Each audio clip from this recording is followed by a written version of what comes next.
നമസ്കാരം. മാറ്റ ഓൺലൈൻ അക്കാഡമിയുടെ പുതിയൊരു അധ്യായത്തിലേക്ക് എല്ലാവർക്കും സ്വാഗതം.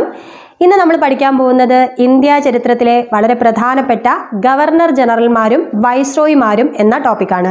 അപ്പോൾ ഈ ഒരു ടോപ്പിക്ക് ഒറ്റയടിക്ക് നിങ്ങൾ ഏതെങ്കിലും ഒരു ഗൈഡൊക്കെ നോക്കി പഠിക്കാൻ ശ്രമിച്ചിട്ടുള്ളവർക്കറിയാം, വളരെ ബോറിംഗ് ആണ്. നമ്മൾ പഠിച്ചു തുടങ്ങും, അയ്യോ ഒന്നും ഓർമ്മ കിട്ടുന്നില്ല എന്ന് വിചാരിച്ച് നമ്മൾ ഒഴിവാക്കും അല്ലേ. അതുകൊണ്ട് തന്നെ ഈ ടോപ്പിക്ക് ഞാനും ആദ്യം കുറേ തവണ അങ്ങനെ ഒഴിവാക്കിയ ടോപ്പിക്കാണ്. പിന്നീട് ഞാൻ ചെറിയൊരു ട്രിക്കിലൂടെയാണ് ഇത് പഠിച്ചെടുത്തത്. അതായത് സ്ഥിരം ഞാൻ പറയുന്ന പോലെ തന്നെ ഓരോരോ വിഭാഗങ്ങളാക്കി. അപ്പോൾ അതേപോലെയാണ് ഞാൻ നിങ്ങൾക്ക് ക്ലാസ് എടുക്കുന്നത്. 3 പാർട്ടുകളായിട്ടാണ് ഞാൻ ഈ ഗവർണർ ജനറൽ ആൻഡ് വൈസ്രോയി എന്ന ടോപ്പിക് എടുക്കുന്നത്. പിന്നെ ആദ്യത്തെ പാർട്ടിൽ നമ്മുടെ പ്രധാനപ്പെട്ട ഗവർണർ ജനറൽമാരുടെയും വൈസ്രോയിമാരുടെയും വിശേഷണങ്ങളാണ്. ഒരുപാട് PSC പരീക്ഷയിൽ ചോദിച്ചു കണ്ടിട്ടുണ്ടാവും അല്ലേ. ബ്രിട്ടീഷ് ഇന്ത്യയിലെ ബാബർ ആര്, ബ്രിട്ടീഷ് ഇന്ത്യയിലെ അക്ബർ ആര്, ഇന്ത്യൻ തദ്ദേശ സ്വയംഭരണത്തിന്റെ പിതാവ് ആര് എന്നൊക്കെ ചോദിച്ചു കണ്ടിട്ടില്ലേ. അപ്പം അത്തരത്തിൽ വിശേഷണങ്ങൾ മാത്രമാണ് നമ്മൾ ഈ ഒരു ക്ലാസ്സിൽ പഠിക്കുന്നത്. അടുത്ത 2 പാർട്ടുകൾ നമുക്ക് ഒബ്ജക്റ്റീവ് ക്വസ്റ്റ്യൻ ആൻസർ രൂപത്തിലാണ് നമ്മൾ പഠിക്കുന്നത്. അപ്പോൾ ഒബ്ജക്റ്റീവ് ക്വസ്റ്റ്യൻ ആൻസർ രൂപത്തിൽ പഠിക്കുമ്പോൾ നമുക്ക് എളുപ്പത്തിൽ ചോദ്യോത്തരം എന്ന് SCERT ടെക്സ്റ്റ് ഒക്കെ പഠിച്ച പോലെ നമുക്ക് എളുപ്പത്തിൽ പഠിച്ചെടുക്കാൻ പറ്റും. അപ്പോൾ ആ രീതിയിലാണ് എല്ലാ പോയിന്റ്സും ആ രീതിയിലാണ് ഉൾപ്പെടുത്തിയിരിക്കുന്നത്. അപ്പോൾ ഈ 3 വീഡിയോസിലൂടെ നമ്മൾ ഗവർണർ ജനറൽ വൈസ്രോയി എന്ന ഭാഗം മുഴുവനായിട്ടും നമ്മൾ കവർ ചെയ്യും. ആദ്യത്തെ ഈ ഒരു വീഡിയോ മാത്രം കാണുകയാണെങ്കിൽ നിങ്ങൾക്ക് വിശേഷണങ്ങൾ മാത്രമേ കിട്ടൂ. അപ്പോൾ എല്ലാ വീഡിയോസും ഈ 3 വീഡിയോസും കണ്ടു കഴിഞ്ഞാൽ മാത്രമേ ഈ ഒരു ടോപ്പിക് പഠിച്ചു കഴിഞ്ഞു എന്ന് നമുക്ക് പറയാൻ പറ്റും. അപ്പോൾ പ്രീവിയസ് ക്വസ്റ്റ്യൻസ് എല്ലാം ഉൾപ്പെടുത്തിക്കൊണ്ടാണ് ചെയ്തിരിക്കുന്നത്. അപ്പോൾ ഇപ്പോഴത്തെ ആദ്യത്തെ പാർട്ടിൽ നമുക്ക് ഗവർണർ ജനറൽമാരും വൈസ്രോയിമാരും അവരുടെ വിശേഷണങ്ങളും പഠിക്കാം. അപ്പോൾ വിശേഷണങ്ങൾ, ഒന്നാമത്തത് ബ്രിട്ടീഷ് ഇന്ത്യയിലെ ബാബർ. ബ്രിട്ടീഷ് ഇന്ത്യയിലെ ബാബർ എന്ന് വിശേഷിപ്പിക്കുന്നത് റോബർട്ട് ക്ലൈവിനെയാണ്. എന്തുകൊണ്ടായിരിക്കും ബ്രിട്ടീഷ് ഇന്ത്യയിലെ ബാബർ എന്ന് വിശേഷിപ്പിക്കുന്നത്? ബാബറാണ് മുഗൾ സാമ്രാജ്യ സ്ഥാപകൻ അല്ലേ. അതുപോലെ ഇന്ത്യയിൽ ബ്രിട്ടീഷ് ഈസ്റ്റ് ഇന്ത്യ കമ്പനിയുടെ വിജയം ഉറപ്പിച്ച ആൾ ആരാണ്? റോബർട്ട് ക്ലൈവ് ആണ് അല്ലേ, 2ാം കർണാട്ടിക് യുദ്ധത്തിലൂടെ. അപ്പോൾ ബ്രിട്ടീഷ് ഇന്ത്യയിലെ ബാബർ എന്ന വിശേഷണം റോബർട്ട് ക്ലൈവിനാണ്. ബാക്കി ഡീറ്റെയിൽസ് നമ്മളിനി ഒബ്ജക്റ്റീവ് ക്വസ്റ്റ്യൻസിന്റെ രൂപത്തിൽ പഠിക്കും. അതേപോലെ അപ്പോൾ അതുകൊണ്ട് തന്നെ ബ്രിട്ടീഷ് ഇന്ത്യയിലെ സാമ്രാജ്യ സ്ഥാപകൻ, ബ്രിട്ടീഷ് ഇന്ത്യയിലെ സാമ്രാജ്യ സ്ഥാപകൻ എന്ന് വിശേഷിപ്പിക്കുന്നതും ആരെയാണ്? Robert Clive. അപ്പോൾ ബ്രിട്ടീഷ് ഇന്ത്യയിലെ ബാബർ, ബ്രിട്ടീഷ് ഇന്ത്യയിലെ സാമ്രാജ്യ സ്ഥാപകൻ രണ്ടും ആരാണ്? റോബർട്ട് ക്ലൈവ് ആണ്. സ്വർഗത്തിൽ ജനിച്ച യോദ്ധാവ്, ഒരു ബ്രിട്ടീഷ് പ്രധാനമന്ത്രി അദ്ദേഹത്തിന് നൽകിയ, റോബർട്ട് ക്ലൈവിന് നൽകിയ വിശേഷണമാണ് സ്വർഗത്തിൽ ജനിച്ച യോദ്ധാവ്. മറ്റൊന്ന് നവാബ് മേക്കർ. അദ്ദേഹം നവാബിനെ പരാജയപ്പെടുത്തിയിട്ടാണ് ഇവിടെ വെന്നിക്കൊടി പാറിപ്പിച്ചത്. അതുകൊണ്ടാണ് അദ്ദേഹം നവാബ് മേക്കർ എന്നറിയപ്പെടുന്നത്. ആർക്കോട്ട് ഉപരോധത്തിന്റെ ഹീറോ. ആർക്കോട്ട് എന്ന പ്ലേസിൽ വെച്ചിട്ടാണ് നവാബുമായിട്ടുള്ള ഈ കർണാട്ടിക് വാർ നടന്നത്. അതുകൊണ്ട് തന്നെ ആർക്കോട്ട് ഉപരോധത്തിന്റെ ഹീറോ എന്ന് വിശേഷിപ്പിക്കുന്നതും ആരെയാണ്? നമ്മുടെ റോബർട്ട് ക്ലൈവിനെയാണ്. അപ്പോൾ റോബർട്ട് ക്ലൈവിന്റെ പ്രത്യേകത എന്താ? ബംഗാളിലെ ആദ്യ ഗവർണർ. പഴയൊരു LDC പരീക്ഷയുടെ ചോദ്യം കേട്ടോ. ബംഗാളിലെ ആദ്യത്തെ ഗവർണർ ജനറൽ അല്ല, അത് കുറച്ച് കൺഫ്യൂസിംഗ് ആയിട്ട് നമുക്ക് ലാസ്റ്റ് ഒരുമിച്ച് പഠിക്കാം. ബംഗാളിലെ ആദ്യ ഗവർണർ എന്ന് മാത്രം ചോദിക്കുകയാണെങ്കിൽ റോബർട്ട് ക്ലൈവ്. ഗവർണർ എന്ന് സിമ്പിളി ചോദിക്കുകയാണെങ്കിൽ റോബർട്ട് ക്ലൈവ് ആണ്. അപ്പോൾ റോബർട്ട് ക്ലൈവിന്റെ വിശേഷണങ്ങളൊന്ന് ഓർത്തു നോക്കൂ. ബ്രിട്ടീഷ് ഇന്ത്യയിലെ സാമ്രാജ്യ സ്ഥാപകൻ, ബ്രിട്ടീഷ് ഇന്ത്യയിലെ ബാബർ, സ്വർഗത്തിലെ യോദ്ധാവ്, സ്വർഗത്തിൽ ജനിച്ച യോദ്ധാവ്, നവാബ് മേക്കർ, ആർക്കോട്ട് ഉപരോധത്തിന്റെ ഹീറോ. ഒന്നും കൂടി ഒന്ന് പറഞ്ഞു നോക്കൂ. ആർക്കോട്ട് ഉപരോധത്തിന്റെ ഹീറോ, അതുമായി ബന്ധപ്പെട്ടതാണ് എന്ത്? ആർക്കോട്ട് വെച്ച് നടന്ന യുദ്ധത്തിലാണ് ബ്രിട്ടീഷ് ഇന്ത്യയിലെ സാമ്രാജ്യ സ്ഥാപകൻ, ബ്രിട്ടീഷ് ഇന്ത്യയിലെ ബാബർ, നവാബ് മേക്കർ, സ്വർഗത്തിൽ ജനിച്ച യോദ്ധാവ്. ഇദ്ദേഹത്തിന്റെ ഫേമസ് കൊട്ടേഷനൊക്കെ ഉണ്ട്, അതും PSC ചോദിക്കാറുണ്ട്. നമുക്ക് വരുന്ന ക്ലാസ്സുകളിൽ പഠിക്കാം. ഓക്കെ, അപ്പോൾ ഇത്രയും റോബർട്ട് ക്ലൈവിനെ കുറിച്ചുള്ള കാര്യങ്ങളാണ്. റോബർട്ട് ക്ലൈവ് ബംഗാളിലെ ആദ്യ ഗവർണറാണ്. ബ്രിട്ടീഷ് ഇന്ത്യയിലെ സാമ്രാജ്യ സ്ഥാപകൻ എന്ന് വിശേഷിപ്പിക്കുന്നത് റോബർട്ട് ക്ലൈവിനെയാണ്. ബ്രിട്ടീഷ് ഇന്ത്യയിലെ ബാബർ എന്ന് വിശേഷിപ്പിക്കുന്നത് റോബർട്ട് ക്ലൈവിനെയാണ്. സ്വർഗത്തിൽ ജനിച്ച യോദ്ധാവ് എന്നൊരു ബ്രിട്ടീഷ് പ്രധാനമന്ത്രി വിശേഷിപ്പിച്ചത് ആരെയാണ്? റോബർട്ട് ക്ലൈവിനെയാണ്. ആ ബ്രിട്ടീഷ് പ്രധാനമന്ത്രി ആരാണ് എന്നുള്ളത് അടുത്ത ക്ലാസ്സിൽ നമുക്ക് പഠിക്കാം. എല്ലാ പേരുകളും കൂടി ഇവിടെ മിക്സ് ആവണ്ട എന്ന് വിചാരിച്ചിട്ടാണ് ഞാൻ കുറേ പോയിന്റ്സ് ഇങ്ങനെ തുടരെ പറയാത്തത്. അടുത്തത് റിംഗ് ഫെൻസ് നയത്തിന്റെ ശില്പി Warren Hastings. Ring fence, Warren Hastings, എന്തൊക്കെയോ ഒരു ബന്ധമല്ലേ. റിംഗ് റായ് ഉണ്ട് അല്ലേ. വാറൻ ഹേസ്റ്റിങ്സ് എന്ന് പറയുമ്പോൾ അവസാനം ഒരു റിംഗ് എന്ന് പറയുന്ന പോലെ അല്ലേ. അങ്ങനെ ഓർത്തു വെച്ചാൽ മതി. റിംഗ് ഫെൻസ് നയത്തിൻ്റെ ശില്പി വാറൻ ഹേസ്റ്റിങ്സ് ആണ്. വാറൻ ഹേസ്റ്റിങ്സിൻ്റെ വേറെ പ്രത്യേകതകൾ എന്തൊക്കെയാണ്? ബംഗാളിലെ ആദ്യ ഗവർണർ ജനറലാണ് വാറൻ ഹേസ്റ്റിങ്സ്. ബംഗാളിലെ ആദ്യ ഗവർണർ റോബർട്ട് ക്ലൈവ് ആണ്. ഗവർണർ ജനറൽ ആരാണ്? വാറൻ ഹേസ്റ്റിങ്സ് ആണ്. അതുപോലെ ഏറ്റവും കൂടുതൽ കാലം ഇന്ത്യ ഭരിച്ച ഗവർണർ ജനറലും വാറൻ ഹേസ്റ്റിങ്സ് ആണ്. ഏറ്റവും കൂടുതൽ കാലം ഇന്ത്യ ഭരിച്ച ഗവർണർ ജനറൽ ആരാണ്? വാറൻ ഹേസ്റ്റിങ്സ് ആണ്. അതുപോലെ ബംഗാളിലെ ആദ്യ ഗവർണർ ജനറലും ആരാണ്? വാറൻ ഹേസ്റ്റിങ്സ് ആണ്. അങ്ങനെയാണെങ്കിൽ ബംഗാളിലെ ആദ്യ ഗവർണർ ജനറലാണ് അവസാന ഗവർണറാണ്. അതായത് ഇദ്ദേഹം ചാർജ് എടുക്കുമ്പം ഗവർണർ എന്ന പോസ്റ്റ് ആയിരുന്നു, പിന്നീട് അത് മാറി ഗവർണർ ജനറലായി. അപ്പോൾ ബംഗാളിലെ അവസാന ഗവർണർ ആരാണ്? Warren Hastings. ആദ്യ ഗവർണർ ജനറൽ ആരാണ്? ആദ്യ governor general Warren Hastings. Ring fence നയത്തിൻ്റെ ശില്പി വാറൻ ഹേസ്റ്റിങ്സ്. അടുത്തത്, ഇതെല്ലാവർക്കും അറിയുന്ന രണ്ട് കാര്യങ്ങളായിരിക്കും. ഇന്ത്യൻ സിവിൽ സർവീസിൻ്റെ പിതാവ് Cornwallis. Indian civil service, civil Cornwallis. Indian civil സർവീസിൻ്റെ പിതാവ് ആരാണ്? കോൺവാലിസ് ആണ്. ഇന്ത്യൻ പോലീസിൻ്റെ പിതാവും, പോലീസ് സമ്പ്രദായത്തിൻ്റെ പിതാവ് അല്ലെങ്കിൽ Indian father of Indian police എന്ന് ചോദിക്കുകയാണെങ്കിൽ കോൺവാലിസ് ആണ്. കോൺസ്റ്റബിൾ പോലീസിലല്ലേ ഉണ്ടാവുക, അത് ആലോചിച്ചാൽ മതി. ഇന്ത്യൻ പോലീസിൻ്റെ പിതാവ് എന്ന് ചോദിക്കുകയാണെങ്കിൽ കോൺവാലിസ് ആണ്. ഇന്ത്യൻ സിവിൽ സർവീസിൻ്റെ പിതാവ് എന്ന് ചോദിച്ചാലും ലോർഡ് കോൺവാലിസ്. ബ്രിട്ടീഷ് ഇന്ത്യയിലെ അക്ബർ, ബ്രിട്ടീഷ് ഇന്ത്യയിലെ ബാബർ ആരാണ്? റോബർട്ട് ക്ലൈവ് അല്ലെ. ബാബർ മുഗൾ സാമ്രാജ്യം സ്ഥാപിച്ചതുപോലെ ബ്രിട്ടീഷ് സാമ്രാജ്യ സ്ഥാപകൻ ആരാണ്? റോബർട്ട് ക്ലൈവ് ആണ്. അക്ബർ, മഹാനായ അക്ബർ ചക്രവർത്തി എന്നല്ലേ പറയുക. മുഗൾ സാമ്രാജ്യ കാലത്ത് ഏറ്റവും അധികം പരിഷ്കാരങ്ങൾ വരുത്തി, ഏറ്റവും ഒരുപാട് കാര്യങ്ങൾ ചെയ്ത വ്യക്തിയാണ് ആര്? അക്ബർ ചക്രവർത്തി. അതുപോലെ ബ്രിട്ടീഷ് ഇന്ത്യയിലെ അക്ബർ, ബ്രിട്ടീഷ് ഇന്ത്യയിലാണെങ്കിലും ഒരുപാട് പരിഷ്കാരങ്ങളും ഒരുപാട് മാറ്റങ്ങളും കൊണ്ടുവന്ന വ്യക്തിയാണ് വെല്ലസ്ലി. അതിൻ്റെ ഒരു ചെറിയൊരു അഹങ്കാരം അദ്ദേഹത്തിന് ഉണ്ടായിരുന്നു, ഓർക്കാൻ വേണ്ടി പറയണേ. അതുകൊണ്ട് അദ്ദേഹം സ്വയം അദ്ദേഹത്തെ വിശേഷിപ്പിച്ചു ബംഗാൾ കടുവ. അപ്പോൾ ബംഗാൾ ടൈഗർ എന്ന് സ്വയം വിശേഷിപ്പിച്ച, അല്ലെങ്കിൽ PSC ചോദിക്കുകയാണ് ബംഗാൾ ടൈഗർ എന്ന് വിശേഷിപ്പിക്കുന്ന ബ്രിട്ടീഷ് ഗവർണർ ജനറൽ ആരാണ്? വെല്ലസ്ലി ആണ്. ബംഗാൾ ടൈഗർ, ബംഗാൾ ടൈഗർ എന്നറിയപ്പെടുന്ന സ്വാതന്ത്ര്യ സമര സേനാനി ആരാണ്?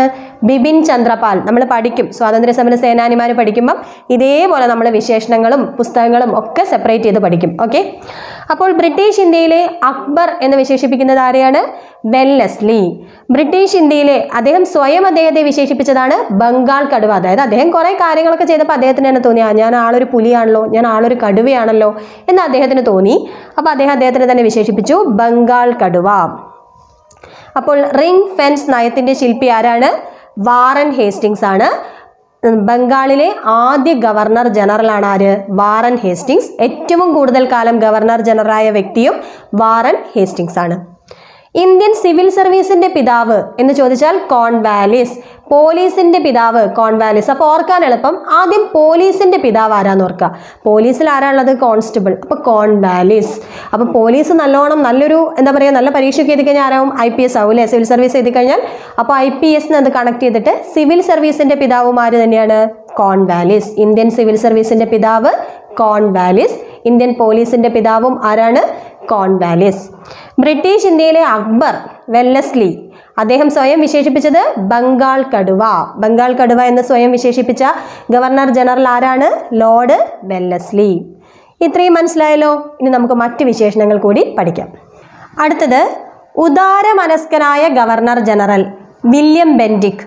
വില്യം ബെൻഡിക് എന്ന പേര് കേൾക്കുമ്പം എനിക്ക് ആദ്യം ഓർമ്മ വരിക സതി നിർത്തലാക്കിയ ഗവർണർ ജനറലാണ്. അല്ലെ, ഇന്ത്യയിൽ സതി എന്ന ഏറ്റവും വലിയൊരു ദുരാചാരം നിർത്തലാക്കിയത് ആരാണ്? William Bentinck. അപ്പം എന്തൊരു വലിയ അനീതിയായിരുന്നു അല്ലേ സതി എന്ന് പറയുന്നത്. ഏറ്റവും ടോർച്ചറിങ് ആയിട്ടുള്ള ഒരു ദുരാചാരമായിരുന്നു. അപ്പോൾ ആ ദുരാചാരം നിർത്തലാക്കാനുള്ള അത്രയും വലിയൊരു മനസ്സ് കാണിച്ചു എന്ന് ഓർത്താൽ മതി. അപ്പോൾ ഉദാരമനസ്കനായ ഗവർണർ ജനറൽ വില്യം ബെൻഡിക് പ്രഭുവാണ്. വില്യം ബെൻഡിക് പ്രഭു ആരാണ്?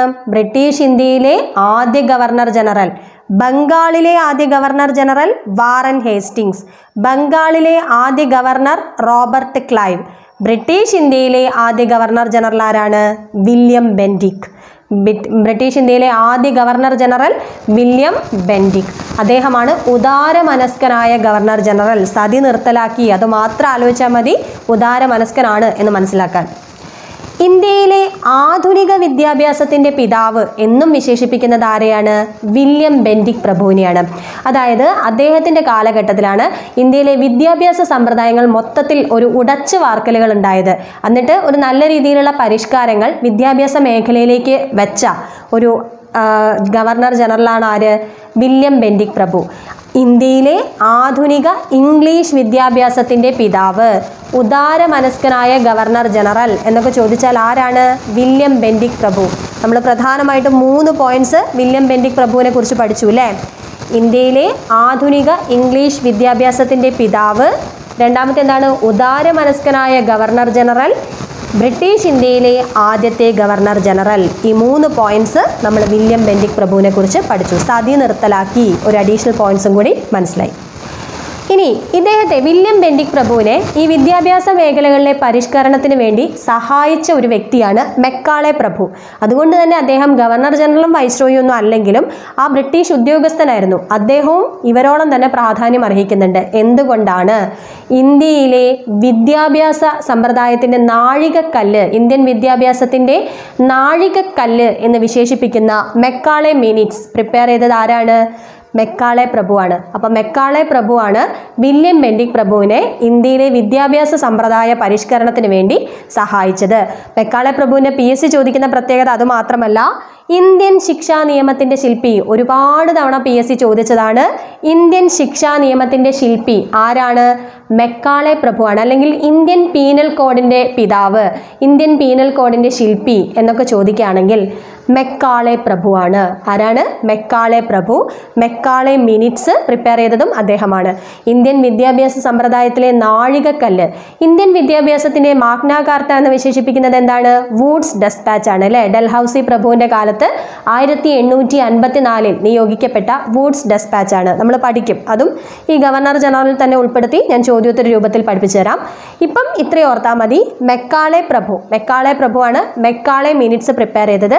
വില്യം ബെൻഡിക് പ്രഭുവിനെ സഹായിച്ചത്, വിദ്യാഭ്യാസ പരിഷ്കരണങ്ങൾക്കായിട്ട് സഹായിച്ചത് മെക്കാളെ പ്രഭുവാണ്. അദ്ദേഹം ഇന്ത്യൻ ശിക്ഷാ നിയമത്തിൻ്റെ പിതാവ് അല്ലെങ്കിൽ ശില്പി എന്നും അറിയപ്പെടുന്നുണ്ട്. ഇത്രയും മനസ്സിലായോ? നെക്സ്റ്റ്, ഇന്ത്യൻ പത്രങ്ങളുടെ വിമോചകൻ അഥവാ ലിബറേറ്റർ ഓഫ് ഇന്ത്യൻ പ്രസ് എന്ന് വിശേഷിപ്പിക്കുന്നത് ചാൾസ് മെറ്റ്കാഫ്. അദ്ദേഹത്തിൻ്റെ കാലഘട്ടത്തിൽ പത്രസ്വാതന്ത്ര്യം ഏറ്റവും നന്നായി നൽകപ്പെട്ടിരുന്ന ഒരു കാലഘട്ടമായിരുന്നു. പത്രസ്വാതന്ത്ര്യം വളരെയധികം നൽകിയ ഗവർണർ ജനറൽ ആയിരുന്നു ചാൾസ് മെറ്റ്കാഫ്. അപ്പോൾ ഇന്ത്യൻ പത്രങ്ങളുടെ വിമോചകൻ അഥവാ liberator of Indian press Charles Metcalfe. ആരാണ്? ചാൾസ് മെറ്റ്കാഫ് ആണ്.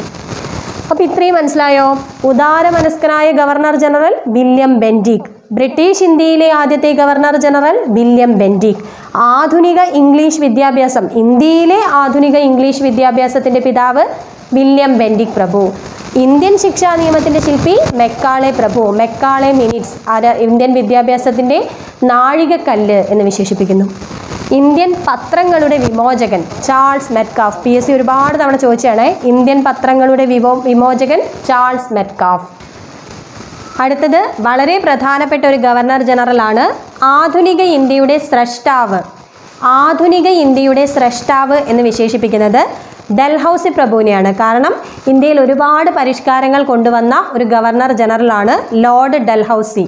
സോ ആധുനിക ഇന്ത്യയുടെ സ്രഷ്ടാവ് എന്ന് വിശേഷിപ്പിക്കുന്ന ഗവർണർ ജനറൽ ഡൽഹൌസി പ്രഭുവാണ്. അദ്ദേഹത്തിൻ്റെ ഒരു പരിഷ്കാരമാണ് ഇന്ത്യൻ റെയിൽവേ.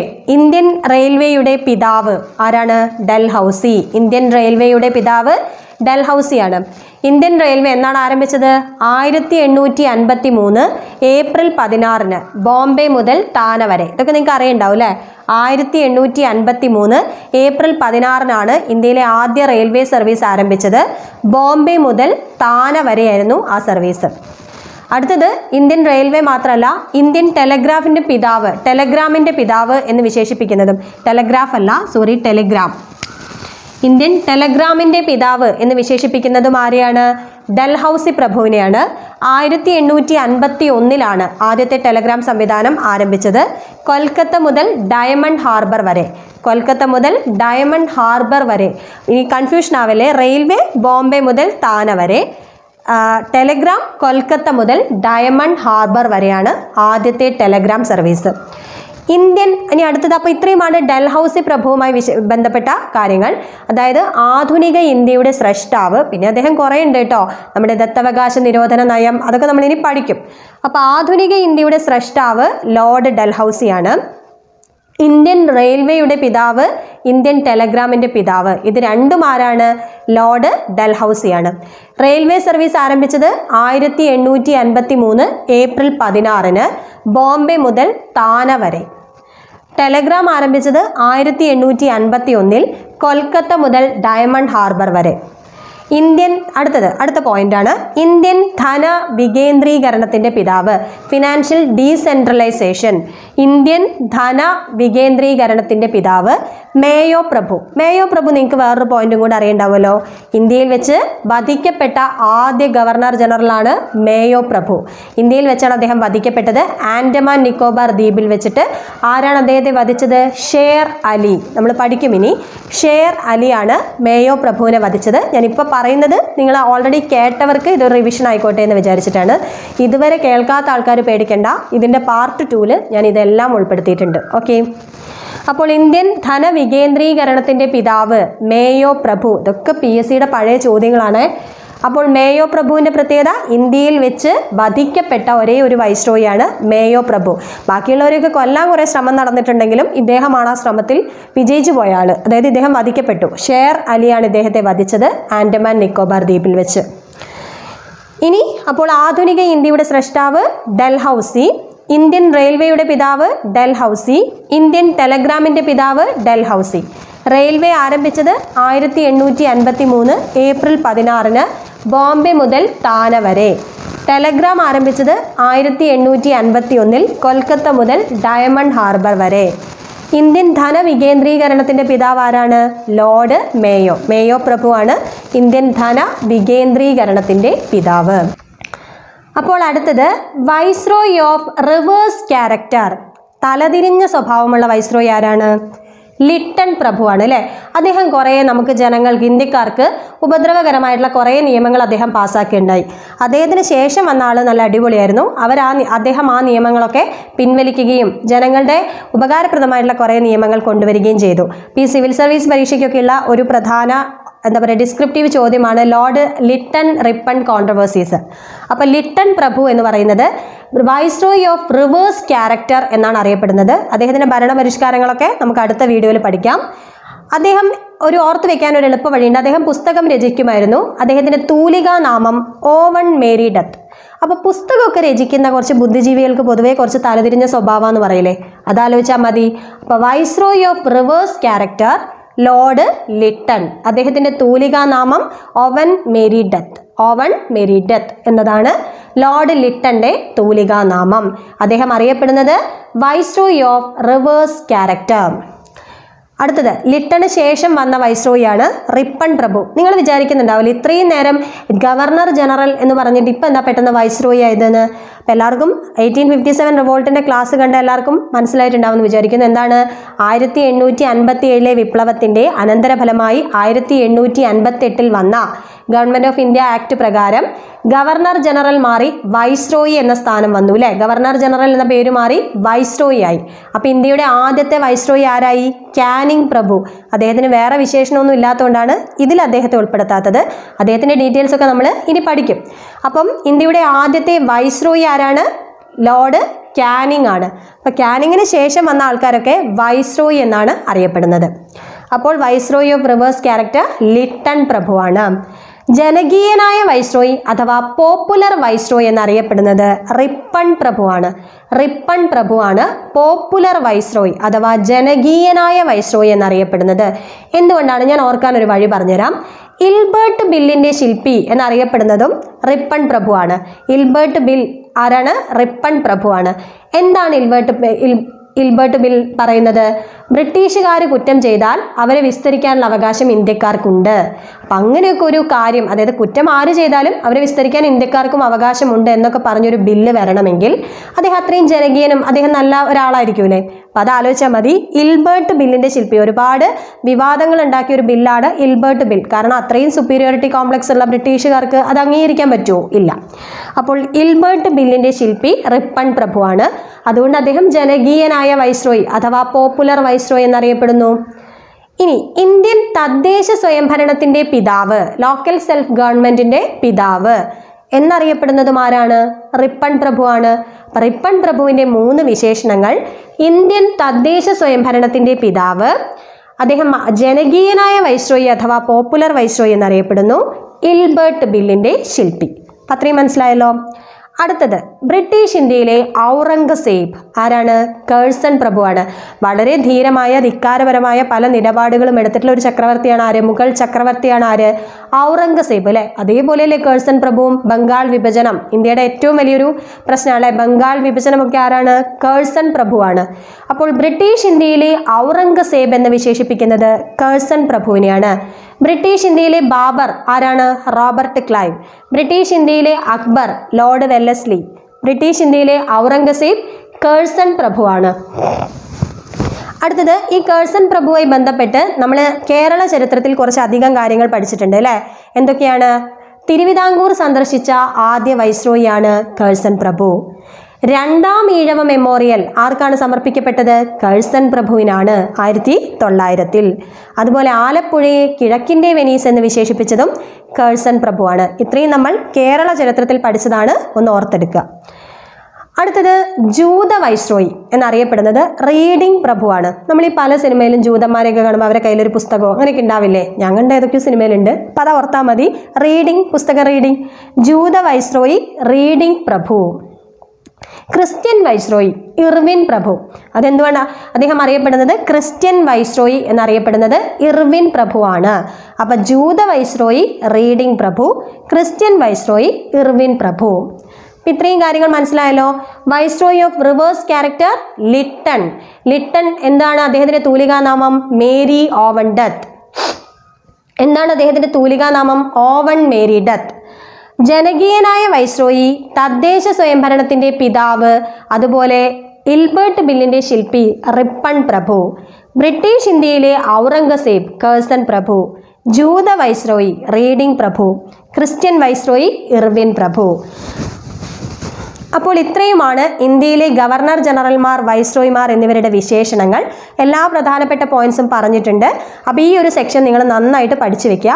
അടുത്ത സെക്ഷൻ നമ്മൾ ഒബ്ജക്റ്റീവ് ക്വസ്റ്റ്യൻ രൂപത്തിലാണ് പഠിക്കുക. കാരണം ഞാൻ നേരത്തെ പറഞ്ഞ പോലെ ഗവർണർ ജനറൽമാരൊക്കെ ബന്ധപ്പെട്ട എല്ലാ പോയിന്റ്സും ഒറ്റയടിക്ക് വായിച്ച് പഠിക്കുമ്പം ഭയങ്കര മടുപ്പായിരിക്കും, ഓർമ്മയും ഉണ്ടാവില്ല. അപ്പോൾ നമുക്ക് ക്വസ്റ്റ്യൻ ആൻസർ രൂപത്തിൽ മിക്സ് ചെയ്ത് പഠിച്ചെടുക്കാം. അങ്ങനെ എല്ലാ പോയിന്റ്സും നമുക്ക് കവർ ചെയ്യാം. അപ്പോൾ അടുത്ത വീഡിയോ അപ്ലോഡ് ചെയ്യുന്നതിന് മുമ്പ് എല്ലാവരും ഇത് പഠിച്ചു തീർക്കുക. ഓക്കെ, അപ്പോൾ നമുക്ക് അടുത്ത വീഡിയോയിൽ കാണാം. അതുവരെ എല്ലാവർക്കും bye, all the best and thank U.